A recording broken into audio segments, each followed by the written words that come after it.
Bueno, yo creo que inmediatamente vamos a pasar al segundo panel. Querría pediros, por favor, que os atengáis al tiempo, no más de 3 minutos, por favor. Es todo, es el precio que hay que pagar porque haya muchas intervenciones variadas. Entonces, os pediría que seáis muy to the point, muy concretos. En primer lugar, vamos a escuchar a Idoia Salazar. Estaba previsto que la acompañara su compañero Richard Benjamin. Por motivos personales, lamentablemente, no puede estar con nosotros. Los dos son miembros de una asociación independiente que trabaja para impulsar la inteligencia artificial desde un punto de vista responsable y ético y con el ser humano como centro. Así es como ellos se definen. La asociación se llama Odisea y Idoia es presidenta y codirectora del área de ética y responsabilidad de esta asociación. Es periodista, ha escrito libros de divulgación, es profesora del CEU y es experta en el Observatorio de Inteligencia Artificial del Parlamento Europeo. Tienes la palabra. Muchas gracias, muchísimas gracias por la oportunidad de estar en este foro a la Fundación Amberes. En primer lugar, voy a intentar ser lo más esquemática posible dentro de esos 3 minutos que me han dado. La inteligencia artificial no es el futuro, es el presente y ya nos rodea. Y no nos rodea solamente a los expertos y a las empresas y a los políticos y las personas que están fraguando toda esta nueva realidad que tenemos, sino que rodea a toda la sociedad. A las personas mayores que ya están jubiladas y a las personas que están naciendo ahora, las personas, esos niños que están en primaria y en secundaria y que están creciendo y que necesitan crecer con un conocimiento nuevo para adaptarse a esta realidad tan líquida que estamos viviendo. Desde Odisea intentamos ser muy prácticos, intentamos, por supuesto, ver todos esos riesgos que se han puesto de manifiesto en esta mesa, pero también estamos viendo que la inteligencia artificial es una tecnología que tiene grandísimas ventajas. Realmente es algo que ha venido para quedarse, que tiene muchísimo potencial, que empresas y gobiernos de todos los países están apostando por ello y que es una realidad a la que nos tenemos que adaptar. Desde absolutamente todas las áreas, no solamente las empresas, no solamente las administraciones públicas, sino también la sociedad civil. Desde Odisea pensamos que hay varios valores o varias cuestiones que son principales, la base de este crecimiento. Por un lado es la concienciación por parte de las empresas y por parte de las administraciones públicas en el impulso a esta tecnología, pero teniendo en cuenta este uso responsable y ético. ¿Qué significa eso llevado a la práctica? Pues para mostrarlo aquí.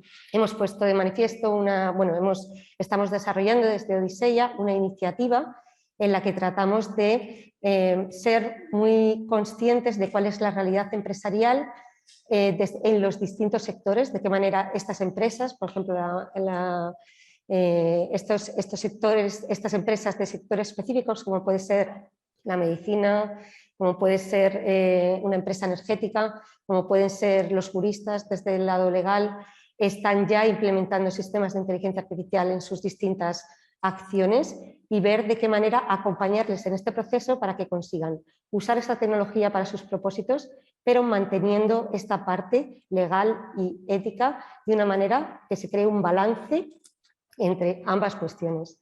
Esta cuestión, que puede parecer tremendamente complicada en alguna parte, que pueda suponer una pega para ese impulso a la inteligencia artificial que realmente es necesario, es lo que estamos trabajando en Odisea con la iniciativa Guía, que es una iniciativa sectorial para sacar unas guías sectoriales prácticas en el uso responsable y ético de la inteligencia artificial. Esto por un lado. Por el otro, es tremendamente importante fomentar esa confianza frente a la gran desconfianza que hay ahora en la tecnología, derivada por un lado de los datos personales que emplea para funcionar y por otro lado de la desconfianza que tiene esta tecnología generada por la ciencia ficción. ¿Qué debemos hacer primero? Fomentar la formación. Ya se ha hablado en este foro, pero es tremendamente importante fomentar la formación a todos los niveles, no solamente en el público universitario, no solamente por parte, como ha comentado antes Andrés Ortega, creo, en las empresas, sino desde la más tierna infancia, que haya un acompañamiento de los niños desde incluso primaria, no en la técnica, como han comentado, sino en el impacto, de qué manera le va a impactar el uso de sus datos personales a un niño en su evolución, si realmente le va a suponer un problema o le va a suponer simplemente una personalización de productos y servicios y no le va a afectar en su rutina diaria. Hace falta realmente un cambio de mentalidad y eso se consigue con un trabajo fuerte por parte en todos los ámbitos educativos, que debe ser fomentado por la administración pública, que es el que fomenta este tipo de políticas. La formación es esencial para conseguir esa confianza social, para conseguir esa implantación positiva de los productos y servicios que quieren las empresas. Por lo tanto, y no solamente quería quedarme en los niños, esa formación debe venir también para el público mayor, para la tercera edad. Es fundamental, a ellos también les afecta. Esa formación debe estar en un nivel adaptado a estas distintas edades, porque la inteligencia artificial nos afecta ya a todos, no nos va a afectar, nos afecta ya a todos y se debe hacer un esfuerzo ahora, no en el futuro, para este tipo de cuestiones. Gracias. Gracias. A continuación, Noemí Brito Izquierdo es abogada especializada en Derecho Digital y es reconocida por el directorio internacional Best Lawyers en 2021 como abogada reconocida en privacidad y protección de datos. Noemí, voy a adelantarme un poco para que concretéis. Considera que la Unión Europea tiene que mejorar el acceso a los datos y su utilización para la toma de decisiones y la innovación, garantizando la privacidad de los ciudadanos. Y en ese contexto, ¿te puedes centrar en tu propuesta? Sí, perfecto. Bueno, pues yo tenía preparado simplemente una frase, simplemente por focalizar, y leo textualmente de la Ley de Gobernanza de Datos que está en proyecto en estos momentos. Las tecnologías digitales han transformado la economía y la sociedad, lo que ha tenido efectos positivos o negativos, podemos discutir eso luego más tarde, en todos los sectores de la actividad y la vida cotidiana. Los datos son elementos centrales de esta transformación. La innovación basada en datos, que es un concepto fundamental brincada en toda la legislación que llega, reportará enormes beneficios a los ciudadanos, por ejemplo, mediante la mejora de medicina personalizada, nueva movilidad y contribución al Pacto Verde Europeo, entre otras cosas.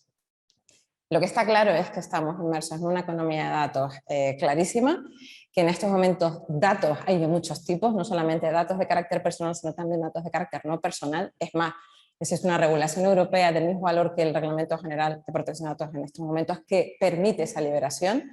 Estamos trabajando en diferentes líneas, queremos convertirnos en líderes mundiales de la inteligencia artificial, para eso es necesario liberar datos. Y en estos momentos os puedo decir, y todos lo sabemos un poco en la sala y nos estarán escuchando, están sentadas las bases legales para liberar esa información con seguridad y con especiales cautelas en el caso de la protección de datos de carácter personal. Pero creo que es importante que empecemos a perder miedo también a tocar datos, ¿vale? Porque es importante a efectos de innovación y a efectos de desarrollo sostenido. Como aquí venimos a hacer propuestas, y esto es algo que está claro en los documentos, en todos los documentos que tenemos, voy a lanzar dos. Desde el punto de vista práctico, porque tanto desde el sector público con el que trabajo y el privado se están desarrollando muchísimos proyectos de compartición de datos, de reutilización, de data sharing, y es verdad que ahora mismo se están trabajando en los modelos legales, en las bases legales para poder hacerlo por la vía de la ley de gobernanza, la nueva regulación incluso de inteligencia artificial, etcétera. Pero es que en estos momentos también tenemos que trabajar en las directrices que están publicadas a diferente nivel, en G2B, B2G, a diferente nivel en todos los modelos de compartición de datos que están publicados. Tenemos un centro europeo de reutilización de datos desde el año 2019, pero las directrices que están colocadas allí no ayudan a las organizaciones a efectos de generar buenas licencias de apertura de datos. España es líder en datos abiertos, pero quizás no estamos aprovechando ese posicionamiento y debemos seguir trabajando en esa línea. Y otra cosa muy concreta, que tampoco me voy a demorar demasiado, prefiero dejar tiempo para el debate. Desde el punto de vista práctico es fundamental que retomemos las experiencias de sectores como el sector estadístico en estos momentos. Tenemos un marco legal desde el año 89 que está absolutamente desfasado en términos de estadística. El Reglamento General de Protección de Datos permite la liberación de la información a efectos estadísticos, sobre todo para generar interés general, bien común, ese famoso data for good, pero luego cuando llegamos a la legislación sectorial española está absolutamente desfasada desde el año 89 y se produce un estrangulamiento en el uso de esa información que de hecho se ha traído a la Ley Española de Protección de Datos en el artículo 25 por relación con una ley de función pública estadística del 89 que está desfasada. Por lo tanto, creo que es muy importante que vayamos a los elementos prácticos de cómo podemos de alguna manera realmente liberar la información de manera segura, pero con todas las bases legales sobre la mesa, no solamente con la base legal asociada a datos de carácter personal, que es muy importante, pero que sepamos que ya en estos momentos hay organizaciones, y lo sé porque estoy trabajando con ellas, públicas de alto nivel que están trabajando en la generación de datos sintéticos asociados a tecnologías que son coherentes con la privacidad, como pueden ser las Privacy Enhancing Technologies, las PETs, que están hablando de eso todas las autoridades europeas de protección de datos, y creo que es muy interesante que caminemos en una línea transversal con una visión 360 sobre la necesidad de liberar datos con garantías, especialmente en el caso de los datos de carácter personal, pero no son los únicos datos. Esa es mi propuesta de valor para andar sobre datos de forma segura. Muy bien, muchas gracias. El siguiente participante lo va a hacer de forma telemática. Voy a hacer una pequeña presentación. Pablo Aya pertenece o está en el Instituto de Ingeniería del Conocimiento, que es un centro de I+D+I sin ánimo de lucro, que lleva 30 años trabajando en análisis de Big Data e inteligencia artificial. Yo querría, Pablo, que te centres en dos cuestiones: en la colaboración público-privada que propones, ¿no? Y que va en la línea de lo que estábamos diciendo, la necesidad de crecer también en el desarrollo de las tecnologías, y en el tema que te preocupa y que tienes una propuesta para que en Europa haya la prioridad de contrarrestar la desinformación y garantizar la libertad de expresión, los debates democráticos, pluralistas e inclusivos y la libertad de los medios de comunicación. Esos dos puntos, por favor, céntrate para que tu intervención pueda no pasar de 3 minutos. Hola, ¿qué tal, Mila? ¿Qué tal? Muchas gracias por darme paso. No te preocupes, que no voy a demorarme más de los 3 minutos que me habéis concedido, y bueno, tocaré un par de temas más adicionales si se me permite, ya que los tenía también preparados. Buenas tardes a todos y a todas. De hecho, mientras preparaba esta intervención, por raro que os suene, me vino a la cabeza la figura de Denis Diderot, el gran escritor, filósofo y enciclopedista francés de la Ilustración. Autor, junto con D'Alembert, como ya sabéis, de la Enciclopedia, su obra magna compuesta por 72.000 artículos. En este 2021 se cumplen 20 años desde que comenzó su andadura la Wikipedia. Actualmente recopila el saber humano en alrededor de unos 57 millones de artículos escritos en más de 300 idiomas. Creo que Diderot se sentiría orgulloso de este logro sin precedentes, creado gracias al esfuerzo colaborativo de millones de personas que han aportado su granito de arena en forma de conocimiento y tiempo. Sin duda, herramientas como la Wikipedia están dentro de las que me gustaría tener para la Europa digital del futuro. Un ágora digital, como comentaba Daniel Inenarati, que permita coordinar a los ciudadanos para poder resolver problemas reales, que fomente un uso creativo de las mismas, que habilite la discusión, agregue opiniones y permita analizar y sintetizar conclusiones de millones de usuarios. Herramientas que canalicen el excedente cognitivo del que nos habla Clark Shirky en sus propias palabras. Una de las cosas que hace que la época actual sea notable, y es que ahora podemos tratar el tiempo libre como un activo social, que puede aprovecharse para grandes proyectos creados en común, en lugar de como un conjunto de minutos individuales que se pierden de uno en uno. Por otro lado, creo que la inteligencia artificial abre una ventana de oportunidades para impulsar el desarrollo de servicios digitales que permiten mejorar la calidad de vida de los ciudadanos, la productividad de las empresas y la eficiencia de las administraciones, como exponía Lucía Velasco.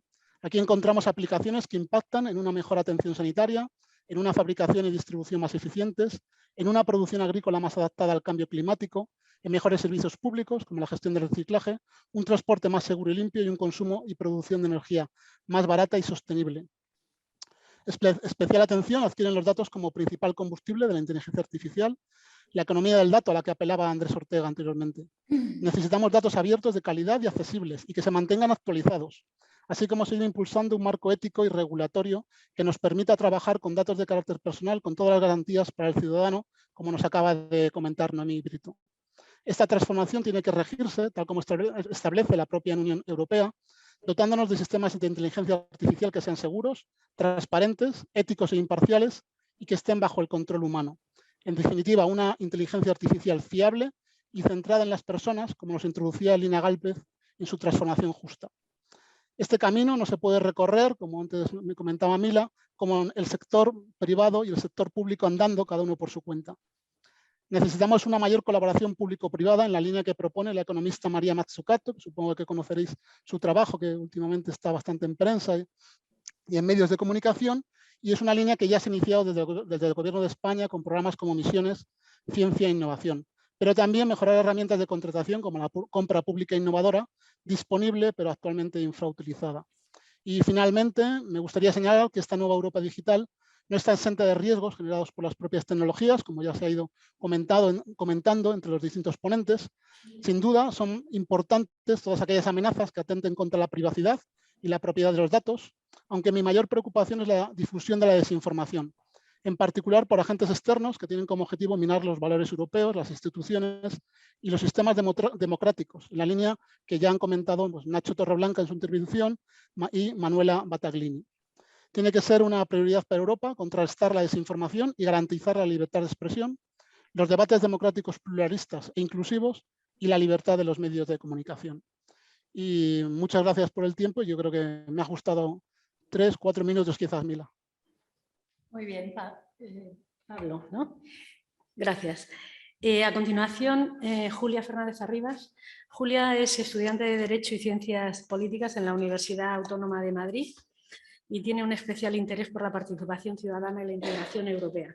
De hecho, es la presidenta de Equipo Europa. Equipo Europa es una asociación de jóvenes europeístas españoles que surgió a raíz de la campaña Esta vez voto del Parlamento Europeo en 2019.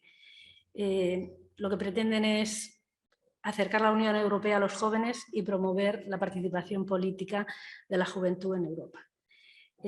Han elaborado muchas propuestas para, yo creo que en el marco de la Conferencia para el Futuro de Europa, y bueno, te vas a ceñir aquí fundamentalmente a la participación, ¿no?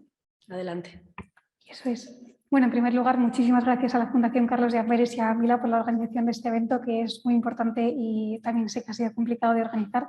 Yo, como ha dicho Mila, soy Julia Fernández, vengo en representación de Equipo Europa, la organización de jóvenes europeístas de España, y en el marco de la conferencia sobre el futuro de Europa hemos organizado el Foro por el Futuro de la Unión Europea, una iniciativa que ha permitido a 36 jóvenes de España elaborar un total de 100 propuestas acerca del futuro de Europa. Hemos trabajado sobre temas como la economía, el Estado de Derecho, la democracia, la transición ecológica, la transformación digital, y en concreto en la transformación digital hemos elaborado 16 propuestas relativas a la ciberseguridad y a la brecha digital para garantizar la soberanía digital de la Unión Europea, garantizando al mismo tiempo que nadie se quede atrás. Pero como en los 3 minutos que nos han concedido es muy difícil explicaros estas 16 propuestas tan concretas que hemos elaborado, lo que he pensado es que quizás es mejor presentaros una propuesta un poco más transversal que busca abordar la digitalización no como un reto o un riesgo, que es como se suele abordar en la transformación digital, sino como una oportunidad para reforzar la democracia participativa. Lo que pretendemos en Equipo Europa, lo que queremos proponer es que se establezca como permanente la plataforma digital multilingüe que se ha creado a través de la Conferencia sobre el Futuro de Europa.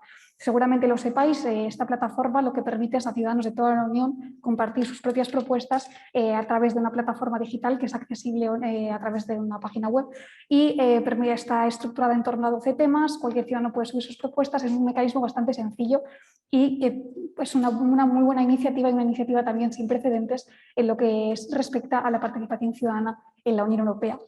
En Equipo Europa nos parece que puede ser una manera muy buena establecer esta plataforma digital multilingüe como permanente para fomentar la participación ciudadana en la Unión Europea, porque actualmente tenemos 2 vías de participación principales, que son la vía más administrativa, la que se concentra en las peticiones al Parlamento Europeo, y una vía un poco más centrada en la influencia en la agenda setting, que es la iniciativa ciudadana europea que se pueden presentar a la Comisión Europea. El problema que presentan estas 2 vías de participación que tenemos actualmente es que, por un lado, son muy desconocidas, especialmente las peticiones al Parlamento Europeo por el ciudadano de a pie, y por otro lado, respecto a la iniciativa ciudadana europea, que es muy compleja de llevar a cabo. Requiere que 7 ciudadanos europeos de 7 Estados miembros consigan 1 millón de firmas para que esto llegue a la Comisión Europea. y eso en la mayor parte de las ocasiones es completamente imposible de conseguir. Lo que permitiría la plataforma digital multilingüe, una plataforma digital multilingüe que trascendiera la conferencia sobre el futuro de Europa, es decir, que vaya más allá del 9 de mayo de este año, es que cualquier ciudadano, independientemente de sus conexiones en Europa para conseguir 1 millón de firmas o de su conocimiento técnico y jurídico acerca de la Unión Europea para poder presentar una petición, pudiese presentar sus ideas para el futuro de Europa, para el presente de Europa, respecto a cualquier tema sobre el que él o ella se sienta apasionado. Esto para nosotros en Equipo Europa nos parece una manera fantástica de garantizar la accesibilidad a la Unión Europea para los ciudadanos y también de democratizar un poco este acceso a la democracia europea. En concreto nos gustaría plantear, y ya termino, que además de hacer permanente esta plataforma digital multilingüe, también se permite a las organizaciones subir sus propias propuestas, porque actualmente es una plataforma que solo permite al individuo subir sus propuestas. Yo, por ejemplo, soy Julia Fernández subiendo las propuestas de Equipo Europa, pero sería más interesante que fuese Equipo Europa subiendo sus propias propuestas. Y además, que sea una plataforma que permita hacer un seguimiento sobre las iniciativas que están en curso. Ahora mismo un ciudadano que firma una iniciativa ciudadana europea, una vez la ha firmado, no sabe exactamente en qué punto del proceso está, qué ha pasado con esa iniciativa, no se permite un seguimiento. Y sería muy interesante que hubiese en esta plataforma una especie de participatory guide, no como una especie de mapa conceptual que permitiese a las personas seguir el estado del proceso de la iniciativa que ellos han apoyado o que han propuesto. Entonces, nada, esta es la propuesta que tenemos así más transversal desde Equipo Europa. Muy bien, Julia. Gracias por tu trabajo y por tu dedicación a Europa. A continuación, Gonzalo Velasco. Gonzalo es también estudiante, en este caso de tercer curso de Relaciones Internacionales y del máster en International Leadership and Negotiation por la Universidad Europea de Madrid y Valencia. Gonzalo pertenece y representa aquí a la Asociación Beta España MEU.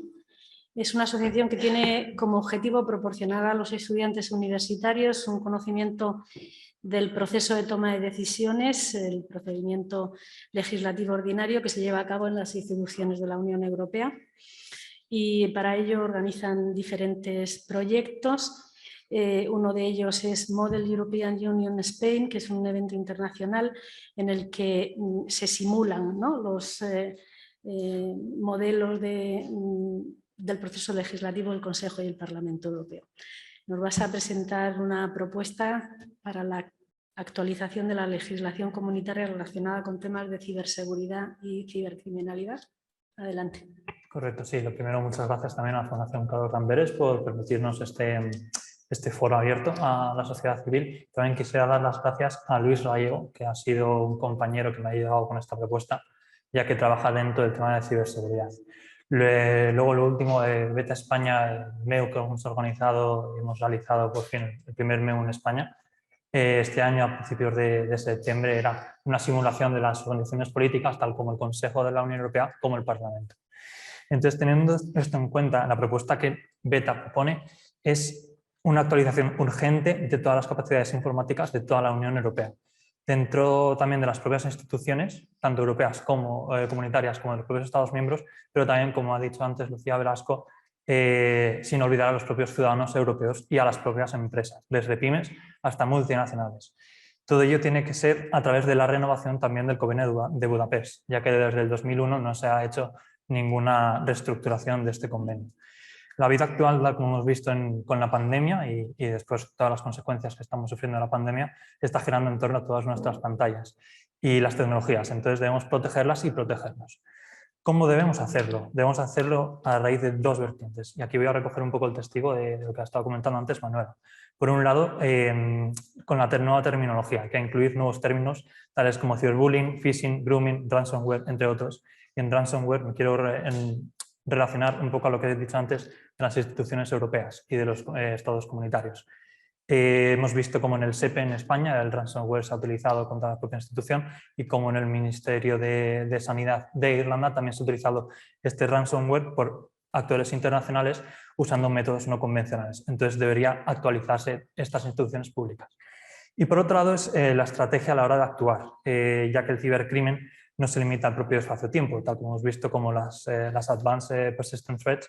El propio perpetrador de ese crimen puede permitir que el propio crimen se esté perpetrando durante todo el tiempo que él quiera hasta que se pueda actualizar o se pueda detectar. Entonces hay que acompañar a la propia Europol y a las propias instituciones a que se haga un trabajo preventivo de este cibercrimen. Luego, lo siguiente que quisiéramos decir es que estos agentes externos que se enfrentan a la Unión Europea intentan un poco soscavar y menoscabar los valores europeos. Entonces deberíamos ir por esta vertiente. Y ya para acabar, la cibercriminalidad es transfronteriza y esta nueva legislación tiene que tener este aspecto en cuenta, ya que las medidas y las pautas deben seguir la detección temprana y casi preventiva del propio cibercrimen. Por último, tenemos que ver un poco el ámbito internacional y el mundo global, qué es lo que están haciendo otros actores, y aquí me quiero referir a América Latina. ¿Qué ha hecho Argentina? Argentina está financiando con becas a estudiantes y a jóvenes para que puedan estudiar ingenierías en ciberseguridad, técnico superior en ciberseguridad y temas relacionados con el cibercrimen. Entonces, lo que desde Beta España proponemos es que también desde la Unión Europea se promuevan fondos para poder becar a ciudadanos europeos de diferentes Estados miembros para que puedan estudiar estos mismos grados, estos mismos técnicos superiores, para poder estar igualados que nuestros competidores. Así que muchísimas gracias. Gracias a ti. A continuación, Ricardo Rodríguez Contreras. Ricardo es presidente de la Asociación Europea para la Transición Digital, AETD.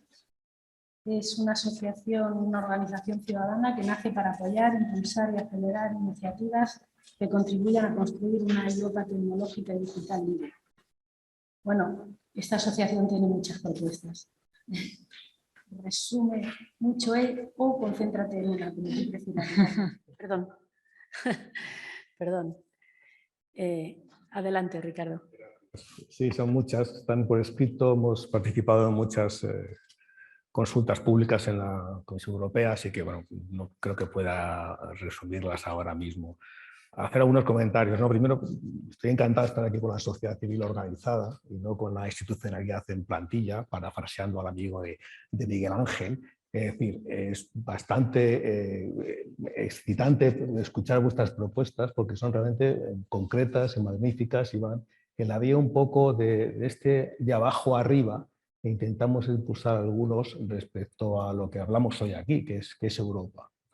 Yo diré una cosa, que clarísimamente comparto muchos de los análisis que se han hecho en esta mesa por los ponentes. En primer lugar, creo que efectivamente Europa se enfrenta a una revolución tecnológica que le llega en un momento además donde el emperador se queda desnudo, que comprueba que es un enano tecnológico comparado con otros aspectos, otras regiones del planeta. Y ese es el gran problema que tenemos ahora mismo. Yo creo que Torreblanca lo ha explicado muy bien, quizás hay que explicar algo más. Nosotros podemos parecernos un poco a Estados Unidos en la defensa de la privacidad y la protección de datos, por lo menos compartir alguna ideología, pero Estados Unidos es nuestro competidor. Es donde están las empresas que están machacando la innovación en Europa, por decir solamente algunos de los aspectos negativos. Y ni hablar de China ya. Entonces, Europa se encuentra en una encrucijada y el futuro de Europa, que es el presente, se trata un poco de intentar, desde esa perspectiva, recuperar eso que llama Torreblanca la soberanía digital. A mí no me gusta mucho el término soberanía, por muchos motivos, pero conceptualmente hablando, desde que hay globalización es complicado hablar de soberanía como tal, pero bueno, como ya algunos comisarios, sobre todo el comisario del Mercado Interior y también el alto representante para la política exterior, lo han incorporado como el mainstream del lenguaje, pues usamos ese término, ¿no? Que yo creo que es algo confuso. Pensamos que hay tres tipos de soberanía que Europa debería intentar recuperar, que también suena un poco a pro-Brexit, porque es un poco el take back pero que es cierto en cierta medida, ¿no? Y ahí es donde intentamos, yo creo que nosotros y otras sociedades, y también el trabajo institucional que se está haciendo, para recuperar algo, si es posible, del tremendo desfase que la Unión Europea tiene respecto a otras regiones del planeta y sobre todo respecto a la carrera, porque esto es una competición tecnológica de futuro. Hablamos de la soberanía política, clarísimamente, que ya se ha comentado, pero es la soberanía que permite, entre otras cosas, pues, tener la capacidad para que está vinculada a la calidad democrática de Europa. Eso es la calidad. Podemos realmente, como decía Daniel Inariti, tener esa capacidad de influencia si tenemos fake news, si tenemos predicciones basadas en algoritmos, todo este mundo de la soberanía política, que además en el cual se incluye la ciberseguridad, entre otras cosas, y la capacidad de tener una autonomía estratégica, que por cierto ya incluye la palabra tecnología dentro de esa autonomía estratégica en política exterior. Este es un concepto clave. Tenemos una segunda soberanía que es ni más ni menos que la soberanía económica. Yo creo que Andrés lo ha mencionado a bastantes aspectos. La tecnología y la competencia tecnológica que tenemos de algunas grandes plataformas, no solamente las GAFA, otras más, no te digo ya las chinas, lo que está creando es una disrupción total. Disrupción en los sectores, disrupción en los mercados de trabajo, disrupción en las empresas y sobre todo desde una posición, en el caso de Europa, de debilidad, porque es de debilidad. No se puede operar, tenemos unos gigantes que son capaces de arrasar sectores enteros. Es decir, ya lo hemos visto, mañana será la farmacia y hoy es y los sectores seguros. O sea, en una economía de datos como la que estamos, las grandes empresas, las grandes plataformas que son las que dominan los datos, son las que tienen el poder. Punto, no hay más que eso. Y mañana podrían comprar 5 bancos europeos, pero con la caldería que les sobra. Y no lo hacen porque no les interesa ahora mismo, porque están en otras cosas, básicamente. Esa es la situación de enorme debilidad económica en la que se encuentra Europa. Y la última soberanía es la individual.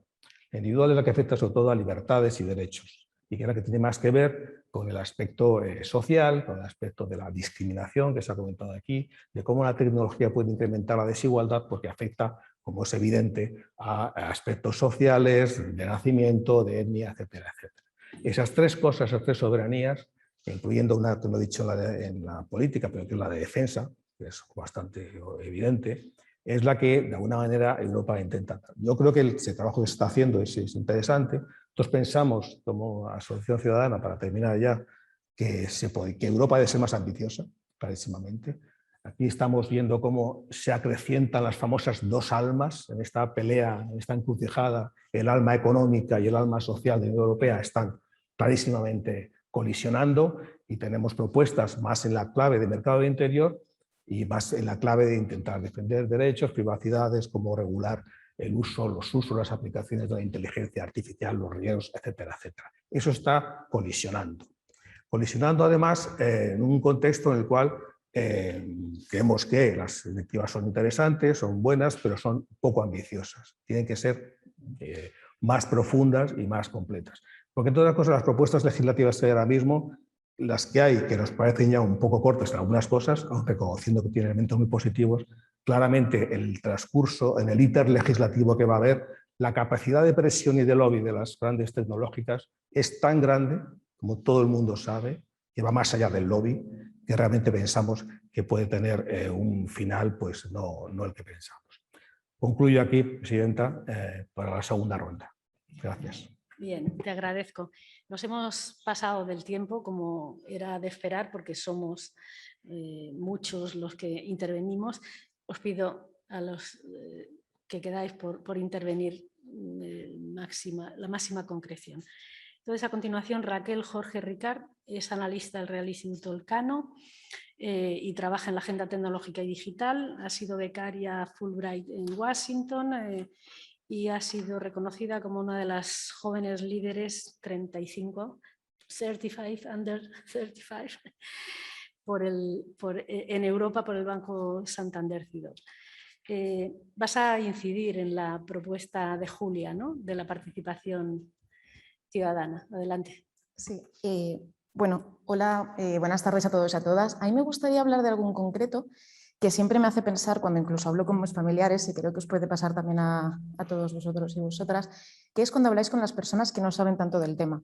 Es decir, cuando habláis con aquellas personas, con vuestros padres, vuestros abuelos, y os preguntan, ¿pero qué es eso de la inteligencia artificial, ¿no? ¿O qué es eso de la privacidad? ¿O qué es eso de la interoperabilidad de datos? Y entonces muchas veces me hace pensar que realmente, y es la propuesta que quiero enmarcar hoy, ¿no?, que más de hablar de cómo mejorar lo digital, es cómo acercar lo digital a las personas que no saben del tema.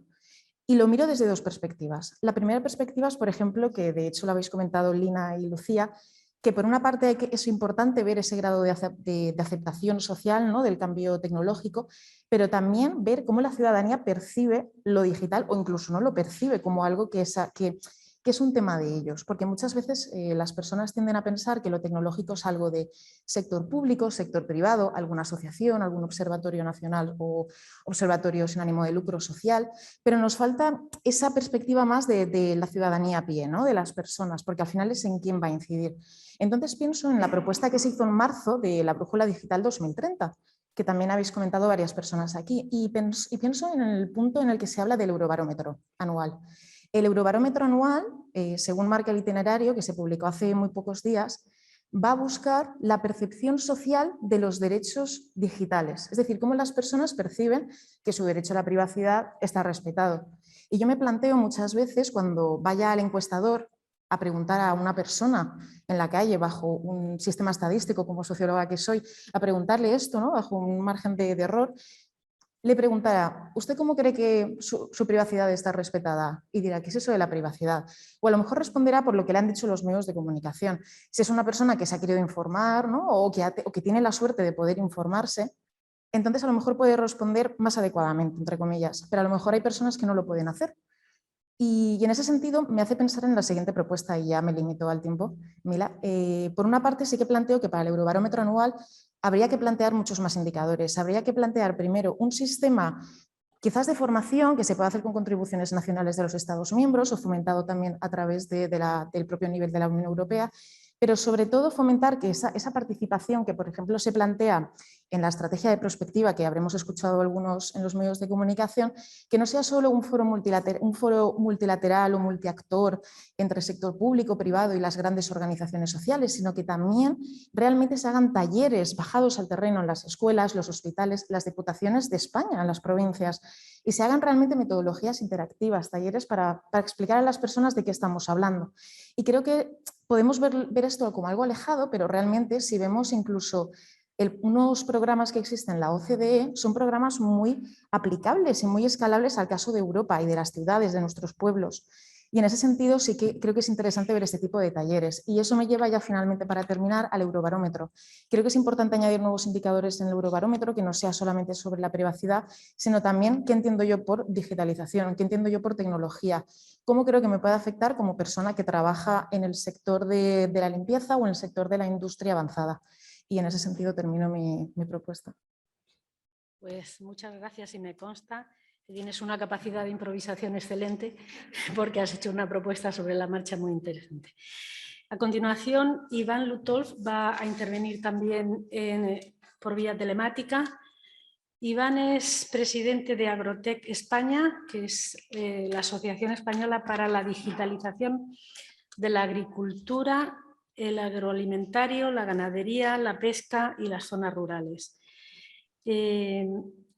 Iván, te voy a pedir que pienses si lo que a vosotros os preocupa no necesitaría un plan de digitalización del sector agrícola a nivel europeo. Si te puedes concentrar en argumentarlo. Sí, hola, buenas tardes a todos los que estáis de forma física y de forma online. Pues sí, la agricultura es que no es un privilegio, no es una necesidad, es casi una obligación el digitalizarse. Sobre todo porque cuando las empresas se digitalizan son mucho más rentables. Estamos hablando de entre un 30 y un 70% de porcentaje en cuanto a reducción de costes y de mejora de producción. Es decir, a poco que uno, digamos, quiera que su empresa agroalimentaria sea mucho más rentable, tiene que apostar sí o sí por la digitalización. El problema es muchas veces estamos en un sector, digamos, que llevan 30 años, 20, 30 años haciendo lo mismo, les va bien, y claro, nosotros luchamos, digamos, hay otra forma de hacerlo mejor, ¿no? Nosotros al final, la tecnología lo que va a ofrecer es que en el proceso de toma de decisiones de las empresas agroalimentarias, pues desde productores, industria, transformación, comercialización y distribución, en estos 4 eslabones de la cadena agroalimentaria, nosotros les aportamos los datos para que a la hora de tomar esas decisiones se basen en su experiencia, en su intuición, pero en datos, ¿no? Y que esos datos vengan, digamos, de una fuente fidedigna y sean buenos, se puedan sacar de forma muy eficiente y que además ayuden en esta toma de decisiones, ¿no? Al final también está el proceso de digitalización, digamos, nos viene empujado, digamos, ya sea por el mercado, los consumidores que están buscando más trazabilidad, quieren saber, oye, yo esto que estoy comprando, ¿de dónde sale? Quiero saber si realmente lo que me está diciendo digamos, la empresa de distribución que viene de aquí es realmente de aquí y digamos, estamos mucho más preocupados con respecto a la salud. Y qué decir con respecto a consecuencia de la pandemia, ¿no? Que la gente está mucho más, digamos, interesada en consumir productos sanos, ¿no? Al final también tenemos otra variante que, bueno, que es la legislativa, la que empuja, digamos, a que nos digitalicemos, ¿no? Pues qué duda cabe que los proyectos de la Unión Europea con el Green Deal, el Farm to Fork, digamos a nivel europeo, que tratan de reducir el consumo de fitosanitarios, de fertilizantes, aumentar lo que es la producción ecológica, pues claro, tiene su implicación, ¿no? En las decisiones de la cadena agroalimentaria y digamos, pues bueno, son normas que hay que cumplir y hay que, digamos, ir con ello, ¿no? Entonces, nosotros los grandes retos a los que nos enfrentamos es principalmente a un sector, digamos, los que están en la parte operativa suelen ser gente de un perfil más joven, que están acostumbrados a la tecnología, pero al final los que toman las decisiones, que suelen estar en capas superiores, pues la tecnología, no quiero generalizar porque siempre es un mal ejemplo, pero generalmente no toman decisiones que no son consecuentes con la realidad, y la realidad es que tenemos que digitalizarnos. Es que si no lo hacemos nosotros, ya lo están haciendo otros países. Por ejemplo, hace 3 semanas el Ministerio de Agricultura francés lanzó una partida de 200 millones de euros, 200 millones de euros de inversión en las agrotech francesas. Son 250 empresas. Aquí en España, en la asociación tenemos identificadas más del triple, más de 700 empresas de perfil agrotech, de perfil de nuevas tecnologías y digitalización. Entonces, digamos, no podemos jugar con desventaja con el vecino que tenemos cruzando los Pirineos, ¿no? Entonces, un poco, y por ceñirme a los segundos que ya no me quedarán, un poco, nuestra propuesta que queremos lanzar es que en estos proyectos, digamos, de digitalización, en estas ayudas, en estas subvenciones, digamos que cuenten también con nosotros, con el sector.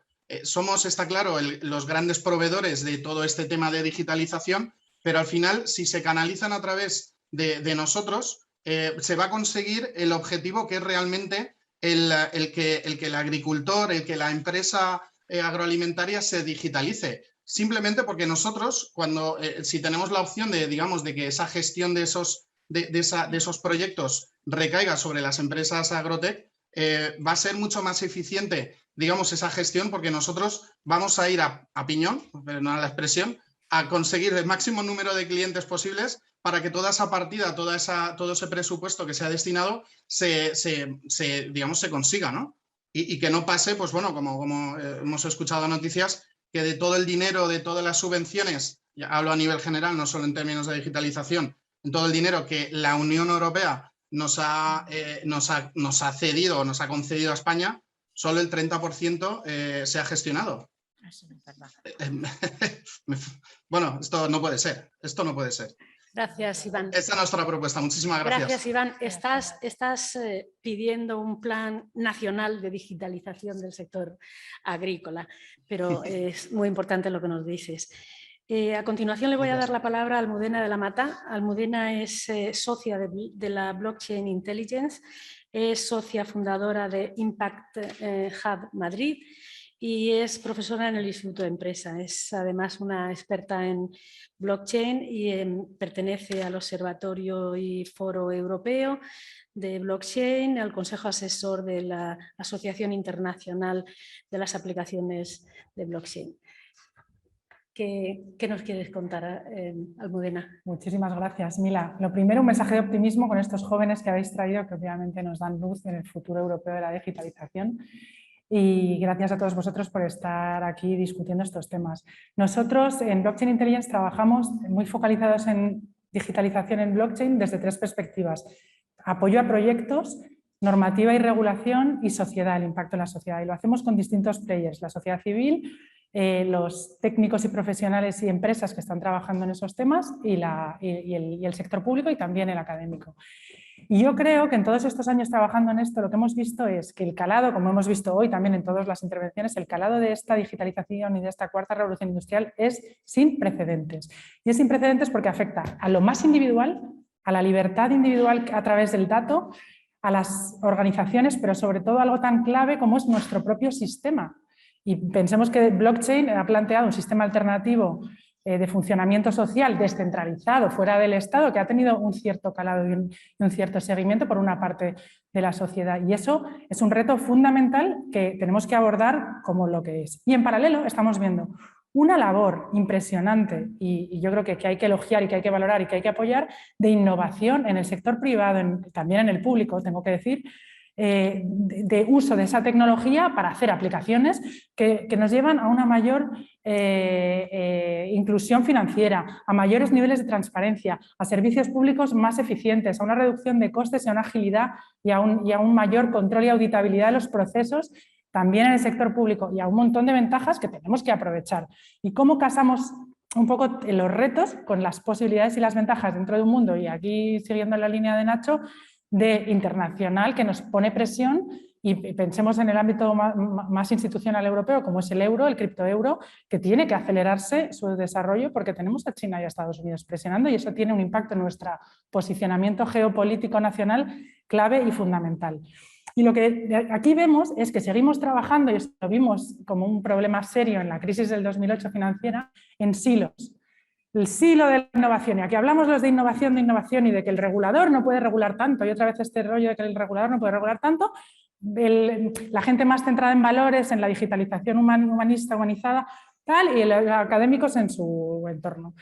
Tenemos que trabajar muchísimo más a nivel europeo, y yo también tengo mi pasado académico y mi presente académico, y lo digo sin, pero cada uno en su silo, y no hay conexión. Por eso Blockchain Intelligence, que es un Think and Action Tank destinado a blockchain, genera laboratorios de conexión de todos esos ámbitos para trabajar conjuntamente. Y creo que la Unión Europea lo debería hacer y potenciar mucho más a nivel europeo. O sea, romper silos, y también es otra cosa que nosotros tratamos de hacer, pero muy modestamente, romper la barrera que hay de abordaje de la tecnología por las profesiones humanistas, que creo que filósofos, politólogos y juristas, y tenemos un instituto jurídico de blockchain, tienen miedo a la tecnología, y nosotros la explicamos, porque una vez que se explica se entiende, y justo ahí creo que tenemos las profesiones humanistas un papel tan clave que jugar en incluir la tecnología dentro de una sociedad sostenible y justa, que es absolutamente decisivo. Y para ser muy concreta, que me habías pedido tú, pero ya termino en un minuto, hay una parte del sector público que es lo menos sexy de lo menos sexy, siguiendo también tus palabras, que es el supervisor. Y yo creo que el supervisor es el gran ignorado y que tiene un papel fundamental en todo esto, porque al final los valores se transmiten a través de las normas, bueno, de otras muchas maneras, pero hay una muy clara que es a través de la legislación y de la normativa. Y los encargados de garantizar que esas normas se están aplicando correctamente son los supervisores, y nadie les hace caso, y además son los que están más cerca del mercado, de los desarrollos reales y de la realidad social económica vinculada con esta tecnología, que pueden a su vez revertir ese conocimiento al legislador. Y yo creo que ese juego de vuelta no funciona suficientemente bien, y esto nos podría hacer pensar que, y a su vez, carecen de capacitación y capacidades técnicas para abordar este reto. Y, por ejemplo, en el entorno de las criptomonedas, del blanqueo de capitales, los supervisores no tienen técnicos suficientes internamente para hacer, por ejemplo, el rastreo de las operaciones de blanqueo, ¿no? O este tipo de cuestiones. Necesitamos dotarles de más capacitación, que haya, y yo creo que una buena propuesta sería que a nivel europeo hubiera un centro que les dé ese apoyo técnico y tecnológico a todos los supervisores europeos, y a su vez recabar el conocimiento que ellos tienen para mejorar la regulación y un poco los posicionamientos, digamos, de valores vinculados con todo este desarrollo. Muchísimas gracias, Almudena. Muy interesante tu propuesta. Para finalizar, lamento que nos hemos ido media hora más tarde, pero tenemos que acabar con el panel. Así que le voy a dar la palabra a Víctor Calvo Sotelo. Gracias, Víctor, por participar. Es el presidente de Digitales, la Asociación de las Empresas Digitales Españolas. Adelante. Gracias, Mila. Soy el director general de la asociación, pero creo que como soy lo único que se interpone entre todos vosotros y el café, no me voy a arriesgar y voy a ser muy breve. Yo diría que somos una asociación de empresas tecnológicas españolas y como asociación española europea, pero digamos que somos muy europeos, de verdad tenemos una vocación y estamos muy alineados con todas las políticas de la Unión y de la Comisión Europea sobre la visión de Europa de cuál tiene que ser un mundo futuro digital, que es una visión específica. Y creo que en eso hemos tenido mucho éxito, que hay que reconocer que en los últimos años la capacidad de Europa de fijar las agendas y fijar los temas, hemos conseguido sobre todo una aproximación importante del mundo anglosajón, de Estados Unidos. El problema de China, digamos que es de una categoría distinta, pero lo que hace 7 años Estados Unidos decía que eran excusas de mal pagador de Europa porque nos importaba la privacidad, los impuestos, los derechos de los consumidores, las obligaciones de servicio público. Todas estas cosas estamos viendo que en Estados Unidos han cambiado. Y yo creo que hay que partir de ser conscientes de ese éxito europeo. Por ligarlo con cómo empezaba Nacho Torreblanca hablando de China. China ha decidido no volver a ser irrelevante porque se había dado cuenta que había sido irrelevante durante siglos por una falta de tecnología, ¿no? Y ese riesgo yo creo que es el que es importante que Europa tiene que afrontar. Yo creo que como se ha visto en este panel, seguimos teniendo esa gran capacidad de definir los temas, de definir las aproximaciones y los principios, pero yo creo que tenemos un cierto riesgo económico de caer en la relevancia si no somos capaces de generar esa propia tecnología europea. Y por tanto, digamos que mi propuesta iría en la línea de reflexionemos también sobre estas cuestiones. Y yo apunto 3. Creo que para Europa es esencial profundizar en un mercado único digital. Creo que eso es esencial para Europa, y que una empresa se pueda crear aquí y pueda estar operando digitalmente en el resto de los países al día siguiente, como ocurre en Estados Unidos. Ahora no ocurre, no tenemos un verdadero mercado único digital. Nos decía Lina Galvez, y estoy completamente de acuerdo con ella, bueno, es que Europa no deja de ser un conglomerado complicado. Tenemos que ayudaros en todo lo posible, tener fe en ese mercado único digital, que además creo que para España va a ser muy importante. Los fondos europeos. Hay una cantidad de dinero importante, el dinero no da la felicidad, ya lo sabemos. Hay también un paquete de reformas, eso también es muy importante. Tenemos que ser muy conscientes de que no solo tenemos que poner dinero, gracias a Dios está ahí, pero hay que poner reformas. Y por último, en este futuro próximo de Europa, y hablaba Lucía Velasco al principio, la semana pasada se ha publicado una decisión que fija el camino a la década digital, que nos va a poner unos indicadores, unos objetivos más concretos. Iván Luto nos decía, oye, yo tengo unas cosas muy concretas que hacer en agricultura y tecnología. Junto a los principios hay objetivos concretos y nos van a ir examinando a los países. Creo que esa es una herramienta importante de aquí al 2030 para ver si de verdad conseguimos que no nos pase lo de China. Muchas gracias. Muy bien, Víctor, muchas gracias por el contenido y por la brevedad con que nos lo has explicado. Bueno, pues vamos a interrumpir por un cuarto de hora o 20 minutos para tomar un café, hacer una pausa necesaria, y aquellos que sean capaces de continuar, pues nos encontramos aquí en 20 minutos.